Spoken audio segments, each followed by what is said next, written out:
Kod na grę otrzymałem od Cenega Polska i nie stanowi on gratyfikacji za ten film. Opinia oparta jest o godziny spędzone na rozgrywce. Resident Evil 4 znajduje się na 30. miejscu gier wszechczasów według Metacritics. Przez lata uważałem, że gra nie potrzebuje remake'u, bo nadal się broni. Podobnie myślał chyba też Capcom, bo przez lata nieprzerwanie wychodziły kolejne porty gry, które poza rozdzielczością i delikatnym podciągnięciem tekstur nie różniły się od siebie w sumie niczym. Resident Evil 4 jest też uważany za najlepszą odsłonę serii. Pytanie, czy ideał można jeszcze poprawić? Cześć, ja nazywam się Krzysztof Energik-Micielski, a to recenzja Resident Evil 4 Remake, tym razem w wersji na PC-ta. Zapraszam.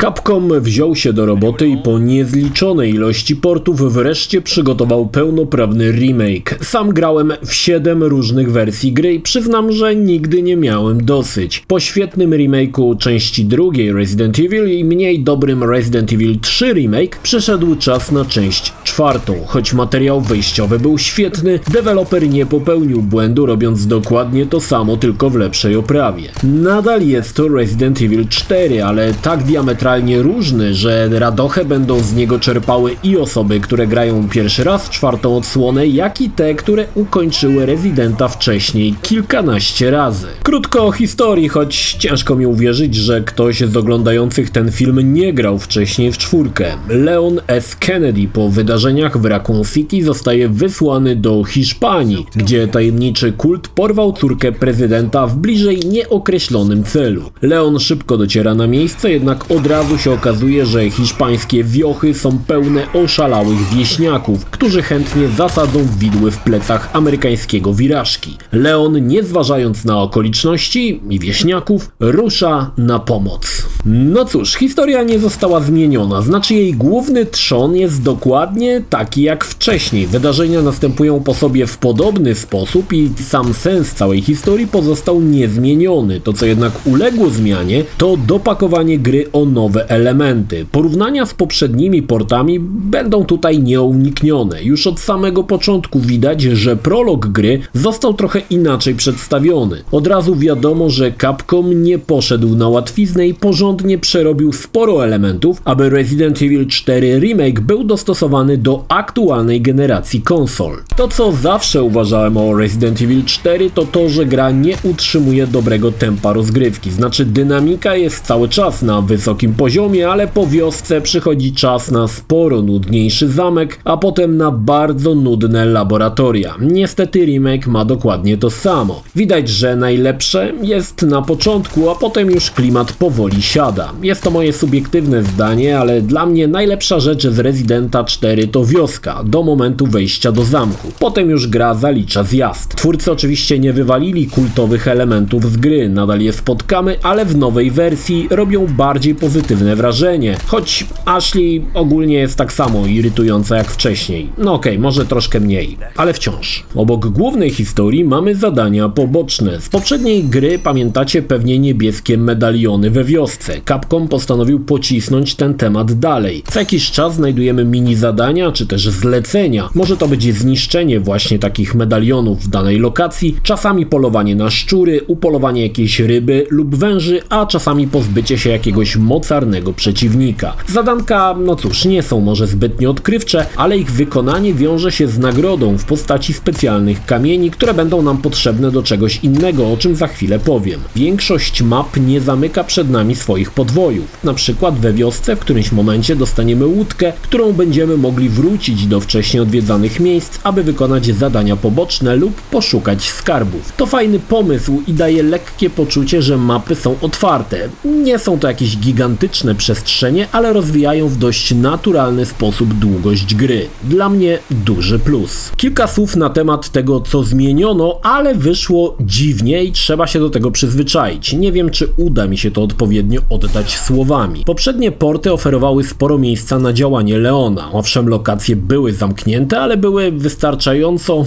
obszerne, aby pobiegać. Remake jest bardziej zwarty. Mam wrażenie, że wszystkie lokacje uległy pomniejszeniu, ale w ten sposób, że bardziej wszystko do siebie ściśnięto. Początkowo ciężko mi było się do tego przyzwyczaić. Grze w ten sposób brakuje trochę oddechu i ma się wrażenie, że wszystko na nas napiera ze wszystkich stron. Ale potem można się do tego przyzwyczaić, choć na początek było to dla mnie trochę dziwne. Naszej sielskiej wycieczce na wieś przeszkadzają obłąkani wieśniacy zarażeni laplagą. Ich jedynym celem jest wypatroszyć Leona w efektowny sposób. Tutaj Capcom również pokazał się z dobrej strony, prezentując kilku nowych przeciwników. Moim ulubionym jest wielki typ z głową świniaka. Znajdziemy kilka rodzajów tego przeciwnika. Cała reszta, goście z piłami, żołnierze, wieśniacy czy irytujące regeneratory pozostały. Dopakowano jednak zróżnicowanie przeciwników, których rodzajów jest trochę więcej niż w oryginale, gdzie często mieliśmy do czynienia z atakiem klonów. Leon oczywiście nie jest bezbronny, choć i tutaj przemontowano trochę używanie broni. Wszystko chowamy oczywiście w walizeczce, którą z czasem będziemy mogli powiększać. Leon może mieć do 8 broni dostępnych z okna szybkiego wyboru. Broń to dobrze znane pistolety i karabiny z poprzednich portów. Zmieniono używanie noża. Teraz pełni on o wiele, wydaje się, bardziej znaczącą rolę. Leon może się skradać i zabijać po cichu właśnie przy użyciu noża, ale sam nóż ulega zniszczeniu wraz z jego używaniem. Po jakimś czasie pęka, więc albo można szukać nowych noży, albo naprawić stary. Pomysł spoko, tylko zużycie noża jest też widoczne podczas niszczenia skrzynek. Dlatego Leon teraz może je również kopać. Zużycie broni białej nie pozwala eliminować po cichu, więc warto o nasze ostrze zadbać przy najbliższej okazji. Zmieniono również umiejętności bohatera. Teraz nie mamy wpływu na pewną rękę Leona. Rozbudowujemy jedynie sam oręż o podobne elementy co wcześniej, z kilkoma wyjątkami. Wrócę do tego przy omawianiu kupca. Samo strzelanie jest tak dobre jak w każdym z portów. Grałem na PC, więc headshoty waliłem jeden po drugim. Mocno zwiększono moc kopniaka Leona na oszołomionym przeciwniku. Teraz jeden kop w zasadzie w większości przypadków zmiata typa z planszy. Fajnym smaczkiem jest to, że przeciwnicy nie znikają jak poprzednio, no przynajmniej do jakiegoś momentu, gdy na scenie będzie za dużo ciał, to wtedy w końcu zaczną znikać. Ale i tak stosy trupów wyglądają przyjemnie, szczególnie, że nie raz i nie dwa rozerwiemy nieszczęśnika na pół wybuchającą beczką czy granatem. Do tego dochodzi też całkiem niezła fizyka martwych ciał. Gra o wiele mocniej stawia na crafting, głównie amunicji. Do tego potrzebujemy metalowe śmieci i proch. Raczej rzadko mamy sytuację, że mamy pusty magazynek w ważnym momencie. Gra szczodrze obdziela nas wypadającymi z wieśniaków kulami czy prochem, więc w każdej chwili można wykraftować to, co nam akurat będzie potrzebne. Zmieniono trochę kupca, znaczy nadal możemy kupić przedmioty czy upgrade'ować broń, ale kupiec ma też nagrody za wypełnianie zadań pobocznych. W zależności od wykonanego zadania dostajemy kilka różowych kryształów, za które kupiec ma dla nas ekskluzywne nagrody, niedostępne normalnie za pieniądze. Może to być specjalna teczka na przedmioty z jakąś dodatkową właściwością, celownik laserowy, zupełnie nowa broń czy drogocenne przedmioty, które potem można sprzedać temu samemu kupcowi. Choć ostatnie zdanie brzmi trochę bez sensu, przedmioty, które zbieramy, przeszły delikatny lifting. Możemy znaleźć takie, które mają miejsca na kamienie. W zależności jakimi kamieniami obsadzimy sloty, możemy dostać za sprzedaż więcej pieniędzy. To też nie ma sensu sprzedawać samych kamieni, tylko trzymać je, aby ulepszyć na przykład znalezioną koronę, która ma slotów na kamienie 5, a przy dopakowaniu zyskuje na wartości o wiele więcej. I właśnie takie kosztowności z możliwością zwiększenia ich wartości możemy nabyć u kupca. Dzięki temu Leon staje się sułtanem hiszpańskiej wiochy. Ilość pieniędzy, jakie zarabiałem i zostawiałem u kupca, była monstrualna. Również warto dodać, że gra trochę zwiększyła ilość zagadek powiązanych ze zbieraniem kosztowności. Teraz znajdujemy a to jednorazowe klucze, a to specjalne klucze, które otwierają zamki rozrzucone po całej mapie, co tylko zachęca do powrotu do odwiedzanych lokacji, aby odkryć, co się w nich kryło. Na pewno zbieractwa jest więcej, ale tutaj w dobrym tego słowa znaczeniu. Powróciły również strzelnice. Tym razem za dobre oceny dostajemy specjalne żetony, które wymieniamy w maszynie na breloki. Każdy z breloków daje nam dodatkowe właściwości, np. craftowanie więcej amunicji i tak dalej. Breloki doczepiamy do naszej skrzynki z przedmiotami. Całkiem fajny pomysł, choć mam wrażenie, że strzelnice są łatwiejsze niż poprzednio, no albo ja już jestem tak niesamowicie dobry. Gra w początku wydaje się trudniejsza, ale to tak do momentu przejścia pierwszej wiochy ze spalonym policjantem. Potem ilość amunicji, mocarność broni pozwala czuć się komfortowo niemal w każdej sytuacji. I momenty, kiedy gra trochę krwi nam napsuje, zdarzają się bardzo rzadko. Niech za dowód posłuży przykład walki z Krauserem i ostatecznym bossem, których udało mi się pokonać za pierwszym razem dzięki mocarnie dopakowanym pukawkom. Niemal przez całą grę łapałem się na tym, że widziałem te same sceny, te same lokacje, ale bez uczucia déjà vu. Niemal fascynowało mnie, jak przerobiono lokacje na nową modłę i niemal w każdej sytuacji byłem zaskoczony jakością tego, co przygotował Capcom. Oczywiście poza wspomnianą wcześniej ciasnotą, wiele miejscówek zyskało nowy charakter, a niektóre z nich zmieniły się wręcz nie do poznania i w większości przypadków poszło to w bardzo dobrym kierunku. Już sam początek pokazuje, jak dużo różnic gra oferuje i jak wiele na tym zyskała.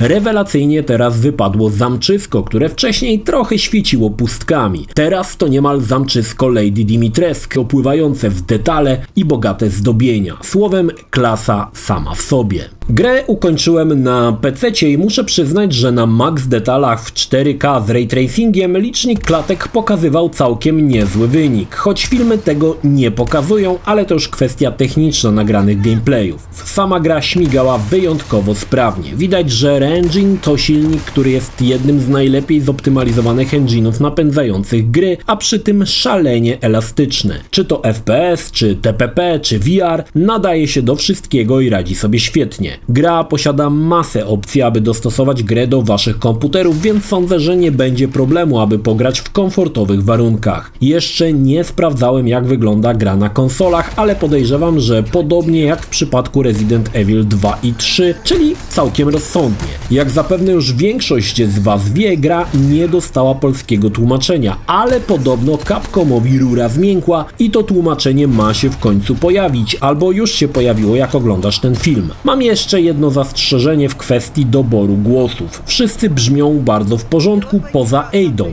Jej wokal zupełnie mi nie leżał i nie pasował do ogrywanej postaci, ale może to tylko ja. Ogólnie oprawa robi wrażenie. Wioska, potem zamczysko, lokacje napakowane wręcz niesamowitą ilością detali. Widać, że Capcom w kwestii oprawy przyłożył się konkretnie i za to należą się brawa. Niestety z gry wyleciały dodatki z poprzednich odsłon. Separate Ways, gdzie sterowaliśmy Adą, czy tryb Mercenaries pozostały wspomnieniem. Na osłodę powróciły piękne modele postaci, czy sporo koncept artów do odblokowania, jak i elementów ubioru. Owszem, marna to pociecha, ale cóż, nie można mieć wszystkiego. Grę można po ukończeniu odpalić ponownie na odblokowanym najwyższym poziomie trudności ze wszystkimi przedmiotami, które do tej pory zdobyliśmy, jak i z fikuśnymi wdziankami. Oczywiście po ukończonej grze dostajemy oceny, ale szanse na najwyższe noty dopiero dostaniemy przy kolejnym ranie, gdzie Leon jest turbomocarny dzięki zdobytej broni. Na tyle mocarny, że pierwszą wioskę przeszedłem w jakieś 2 minuty, kosząc wszystkich ze snajperki, rubasznie się śmiejąc.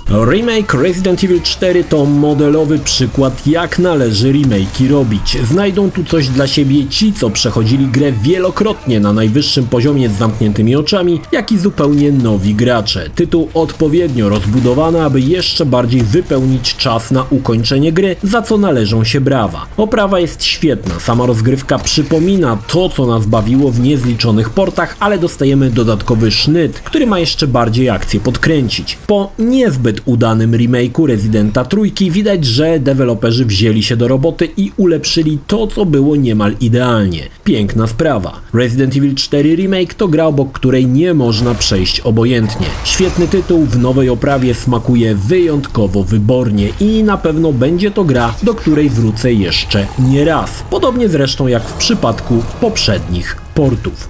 Polecam. Jeśli film Ci się podobał, zachęcam do subskrypcji lub wsparcia mojego kanału na portalu patronite.pl. Film o podobnej tematyce znajdziesz tutaj, natomiast z drugiej strony znajdziesz film wygenerowany przez platformę YouTube'a. Zachęcam również do odwiedzenia moich social mediów, grupy Energikowcy oraz serwera Discord. Linki w opisie.